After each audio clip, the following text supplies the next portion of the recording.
그 데이터 분석 전문가라고 하는 사람들이 좀 많아요. 이 사람들이 자기 그 플랫폼 팔라고 나와가지고 그 플랫폼만 보면은 부동산이 언제 올라갈지에 대해서 정확하게 맞춘다, 이런 소리를 합니다. 여러분, 그건 사실이 아니에요. 네? 그런 거 절대로 믿지 마세요, 여러분. 그런 거 없습니다. 그런 거 다 맞추면요, 다 부자 되죠. 네. 뭐 도덕적인 관념 때문에 내가 남들한테 알려주기 싫은데 알려준다? 그런 게 어디 있습니까? 네, 여러분. 믿어야 될 거는요, 오직 믿어야 될 거는 데이터가 아니에요. 데이터가 아니고 딱 두 가지만 믿으면 됩니다. 하나는요, 여러분 자신이고요. 하나는요, 부동산의 사이클이에요. 네. 그 부동산 사이클은요, 심리 상태를 다 대변해 준다는 거죠. 여러분들이 부동산에 대한 사이클에 대해서 이해를 하고자 하면요, 인간의 내면 속에 있는 그 심리를 이해를 한번 해보세요. 자, 카카오톡방 있죠? 오픈 채팅방. 하락기에서요, 하락기가 오기 전에 올 초부터 어떤 사람들이 나왔을까요? 카카오 채팅방에. 오픈 채팅방에, 제 톡방이나 마찬가지예요. 오픈 채팅방에 나온 사람들은요, 네, 하나밖에 없습니다. 자, 상승 정점 때 아파텔 추천하는 인간들, 지식산업센터 추천하는 인간들이 막 개떼같이 나왔고요. 자, 올해 같은 경우는요, 뭐가 나왔습니까? 모아주택 나와가지고 지네들이 멋대로 그림 그려가지고 빌라 팔아치우고 말이죠. 네. 그리고 수많은 사람들이 피해를 봤다 이겁니다. 맞습니까? 네. 자, 이런 인간 지표들 있죠. 네. 벌레만도 못한 놈들. 그런 놈들 나와가지고 여러분들한테 물건 사기치면서 팔고 하잖아요. 여러분, 그것도 다 떨어집니다. 네. 지금 모아주택 이야기 싹 다 들어갔죠? 왜 들어갔습니까? 여러분, 시장이 박살나 있는데 누가 모아주택 삽니까? 모아주택이 올라가는 이유는요, 네, 지표들이 올라가기 때문에 그러는데, 그 지표들이요, 그 지역의 대장아파트, 주요 지표들이 떨어지고 있는데 무슨 모아주택이 올라갑니까? 모아주택 분양해보세요, 올라가나? 그래서 제가 드리고 싶은 말씀은요, 여러분, 제발 여러분 자신만 믿으시고요. 그리고 제발 데이터 이딴 거 믿지 마세요. 데이터요, 하나 중요한 게 없어요. 자, 생각을 한번 해보세요. 자, 부산 보세요. 입주 물량이 엄청나게 많습니다. 2017, 2018, 2019, 2013, 2014, 2015 입주 물량이 엄청 많잖아요. 근데 지금 보세요. 2021년도가 자, 2019년보다 입주 물량 많습니까? 감소하잖아요. 그런데도 불구하고 집값은요, 엄청나게 올라섰잖아요. 네. 이렇다고요. 입주 물량 엄청나게 많은데도 불구하고 평균적인 수요보다 훨씬 더 많은데도 불구하고 부산의 집값은요, 계속 올랐습니다. 네. 그러니까 데이터 중요한 게 아니에요. 인간의 심리, 네. 인간의 욕망이 절정에 치달았을 때, 우리가 부동산 카페든 카카오톡방이든 한번 보세요. 왜 그 인간들이 지금 나와서 그런 짓거리를 하냐. 여러분, 영끌 오적들 한번 생각해보세요. 여러분들 생각에 영끌 오적들이 다 떠오르실 거 아니에요? 자, 말을 하지 마시고, 네, 제 잡혀갑니다. 말을 하지 마시고, 영끌 오적들이 2022년 상반기 때 어떤 이야기를 주로 했는지, 여러분, 이따가 방송 끝나면요, 찾아보세요. 주선생은요, 2020년도 대구 사지 마세요, 인천 사지 마세요 라고 말씀을 드렸고, 2021년도 돼서는요, 조회수 16만인가요? 찍혔던 부산 절대 매수하지 마세요 라고 이야기 드렸잖아요, 제가. 네. 근데 이렇게 사지 말라는 사람들은 믿지 않습니다. 그런데 누굴 믿냐? 네. 달콤한 이야기로 부자 될 수 있습니다. 네. 요렇게 사탕발림으로 여러분들을 꼬시는 사람들만 그 사람들만 돈을 버는 거예요. 생각해보세요. 그분들이 과연 부동산 아파트 투자를 해서 돈을 많이 벌었을까요? 여러분, 제가 장담하는데, 여러분, 플랫폼, 그리고 책, 강의, 이런 걸로 돈을 많이 번 겁니다. 네. 부동산은요, 사이클이기 때문에 그 사람들도 부동산 다 물렸어요. 그 사람들 부동산을 팔았을까요? 거의 불가능합니다. 왜? 양도세 중과 걸렸는데 누가 팝니까? 양도세 중과에 올해 초까지 양도세 중과에 걸린 상태잖아요. 윤석열 정권이 들어서고 나서 양도세 중과 풀어주지 않았습니까? 네? 안 그래요? 그 사람들이 지네 멋대로 팔아치우고 나갔을 거라고 생각하십니까?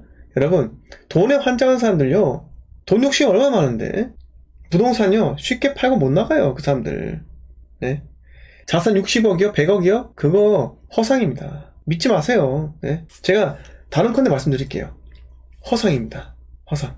제발 자산이 얼마다 라는 거에 대해서, 아파트 몇 채다 라는 거에 대해서 생각을 하지 마세요. 그 사람들요, 매일같이 방송 올립니다. 유튜브 방송 올려요. 저도 마찬가지고요. 왜 그렇겠습니까? 예? 왜 그럴까요? 돈 벌려고 하는 거 아닙니까? 예? 자, 선지건문님께서 잘 대답을 해주셨어요. 자산 얼마다? 허상입니다, 허상. 예. 자, 제가 교보문고 가면 제일 화가 나는 부분이 뭔지 아세요? 예? 책 표지가 전부 다 자산 60억, 자산 100억, 자산 150억, 달성 뭐 이렇게 얘기하는데, 여러분, 저도 여러분, 얼마 전까지 자산이, 네? 수십억이었어요. 네? 자산이요. 저는 다 처분했습니다. 네? 그 순자산을 이야기해야지, 팔고 나서 이야기를 해야지. 그게 지멋대로 말이지. 양도세 합산도 안 하고. 양도세는요 기간 과세예요. 1년 동안 사고 팔고를 전부 다 더해가지고 세금을 또 때린다는 거예요. 네? 지가 100억 차익 내서 팔아봤을까요? 여러분 그렇게 팔잖아요. 세금이 일단 45%입니다. 네? 100억이 여러분 몇 프로 올랐을까요? 과연? 그래서 제가 말씀드린 부분이 진짜 믿지 마세요. 그런 사람들 믿을 필요 없고요. 근데 제가 보기에는 뭐 예를 들어서 제가 오랫동안 지켜봤고 이분이 시장에서 오랫동안 살아남는 걸 봤어요. 그분이 바로 부동산 경매 강의를 하시는 송사무장이라는 분이고 지금 행크TV를 운영하시는 분이고 이분이 한 달에 월세만 한 5천만 원인가 8천만 원인가 나온다고 합니다. 이분은 사업을 하는 사람이에요. 사업. 이분은 아파트 투자해서 돈 벌었다 이야기를 안 합니다. 네? 부동산 경매를 해서 싸게 받은 다음에 내가 꾸며서 사업을 하는 거예요. 네. 송사무장의 책이 저한테 3권이 아마 있을 거예요. 3권.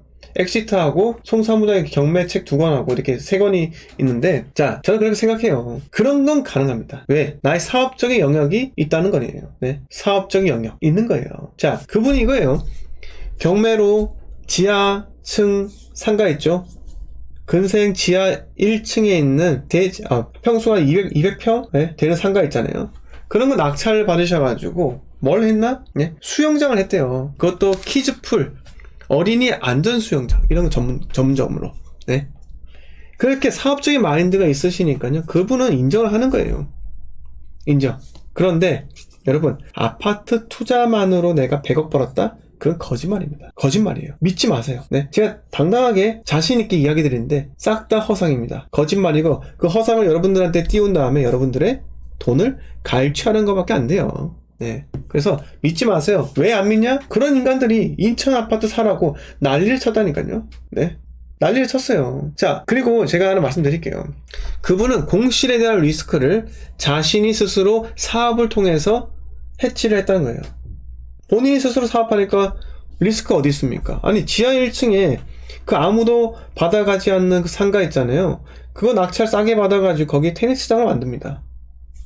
네? 실내 테니스장. 코로나 때 테니스가 얼마나 유행했습니까?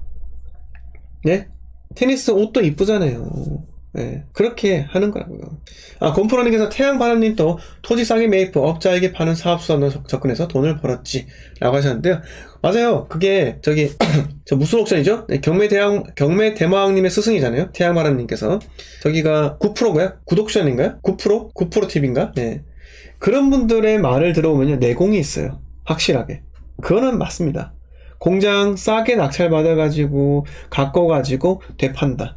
그거는 마케팅적인 측면에서 접근해야 되는 거예요. 단순히 사이클적인 측면에서 접근하면 안 됩니다. 네.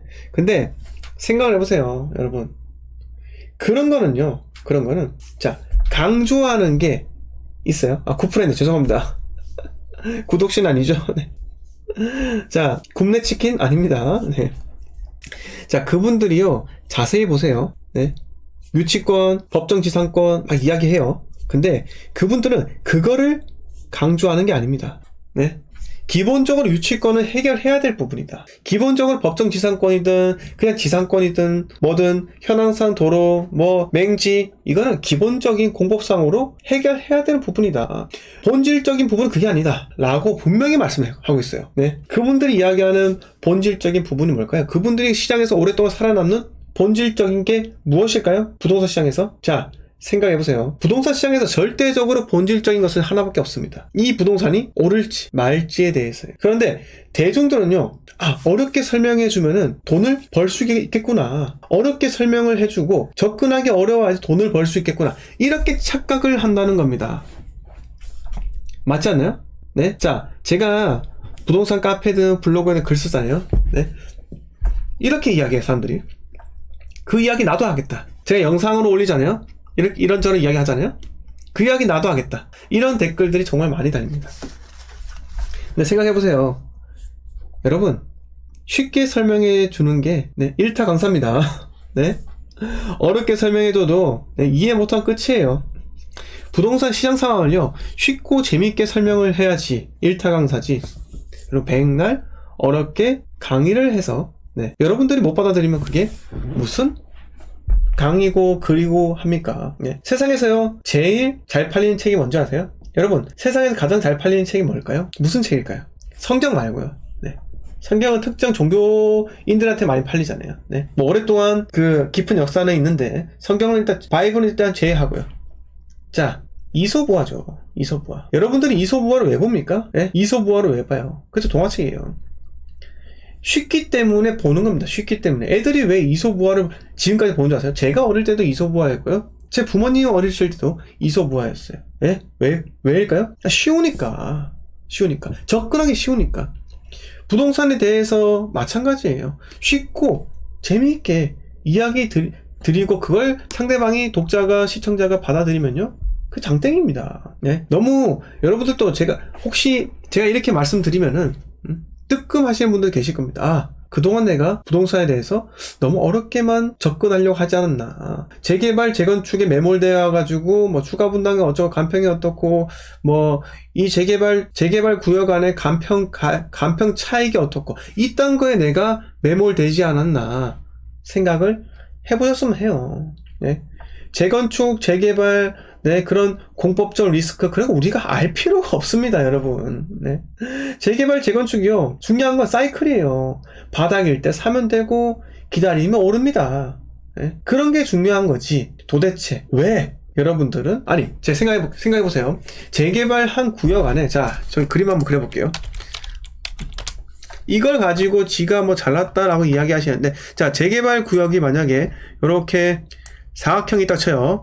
사각형이 있는데, 네, 여기 보시면은 집이 이렇게 있다는 가가호호, 집이 4채가 있어요. 그런데 도로가 있습니다. 요렇게 도로가 있는 거예요. 여러분, 아이고, 도로는 검은색이죠. 도로가 검은색으로 해서 이렇게 있는 거예요. 네, 색이 안 칠해지네. 네. 아무튼 도로가 이렇게 있는 겁니다. 자, 근데 재개발에 미친 사람들은요, 생각을 해보세요. 이 사람들은요, 정말 독특해요. 네, 자, 여기 간평가 잘 나오는 거 압니다. 네, 왜? 도로 옆이니까. 근데 요렇게 해서 골목으로 요런 작은 길로 들어가서 뒷집이라죠, 뒷집. 네, 속집이랄까요? 네, 속집. 이렇게 하면 속집 아니고. 네, 요렇게 해서 속집이다. 요렇게 새길로 들어가지만 이 뒷집이 나온다. 이럴 경우는 간평이 낫습니다. 맞습니까? 네, 이런 거는 분석하고 있다니까요. 네, 이게 중요합니까? 여러분, 안 중요해요. 그런 거 분석할 사이에 여러분, 이 사이클 빨리 분석하고, 예? 그냥 잘 팔리는, 네? 초기 재개발일수록 리스크를 낮게 가져가려면요, 이게 여기에 비해서 이 속집이 이 앞에 있는 집에 비해서 얼마큼 저렴한지가 중요한 게 아니고, 얼마큼 저평가되어 있는지가 중요한 게 아니라, 빨리 좋은 매물 나오면 사이클 분석하고 이 사이클이 맞다 라고 하면 여기에 들어가면 되는 겁니다. 자, 이걸 들어가면서 리스크를 낮추기 위해서는요, 세입자를 잘 받아야겠죠. 네, 맞습니까? 그렇게 해야 되는데, 네, 엉뚱한 곳에 매몰되지 말라고요. 네, 여기가 간평이 낮고 여기 높으면 뭐합니까? 네, 안전한 걸 사야지. 안 그래요? 재개발 구역 그러다 풀리면 어떻게 할 건데요?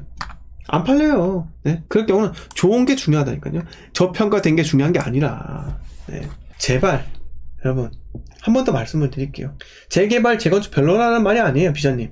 네, 우리가 특정 어떤 포인트에 매몰되지 말라는 겁니다. 부동산은요, 무조건적으로 앞으로 오를 것, 투자금이 적게 들어갈 것, 그리고 상품성이 있을지, 스토리가 있는지, 이런 거에 집중을 해야 되는데, 네, 아까 제가 말씀드린 그 행크TV님, 네, 행크TV의 우리 송사무장님이든, 태양바람님이든, 경매대마왕님이든, 네.